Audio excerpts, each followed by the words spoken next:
தமிழ்நாட்டுடைய இந்த வளர்ச்சி பாஜகவோட கிளை செயலாளராக இருக்கக்கூடிய பழனிசாமி அவர்களுக்கு எரிச்சல் தருது, வயிறு எரியுது.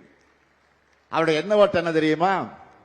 என்னடா கால்கள்லாம் தவழ்ந்து போய் கால்களெல்லாம் வாரிவிட்டு ஆட்சிக்கு வந்தோம், இந்த திமுகவும் ஸ்டாலினும் ஒரு தேர்தலில் கூட ஜெயிக்க விட மாட்டேங்கிறாங்க என்ற பொறாமையில அந்த பொய்யையும் பொருளையும் பரப்புகிறார்.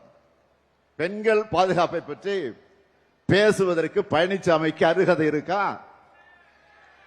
திமுகவோட பொல்லாத ஆட்சிக்கு இன்றைக்கு எத்தனையோ உதாரணங்கள் இன்றைக்கு சொல்லிக்கிட்டு இருக்கிறாங்க.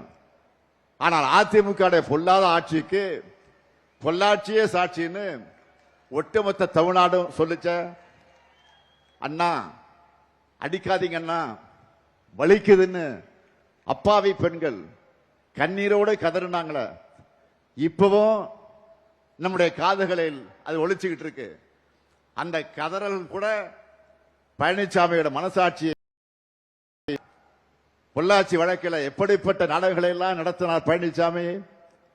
முதல்ல வழக்கு போடாமல் இழுத்தடிச்சார், பிறகு சம்பந்தப்பட்ட குற்றவாளிகளை தப்பிக்க விட்டார், பாதிக்கப்பட்ட பெண்களுடைய பெயர்களை பொதுவெளியிலே சொல்லி மிரட்டல் விடுத்தாங்க.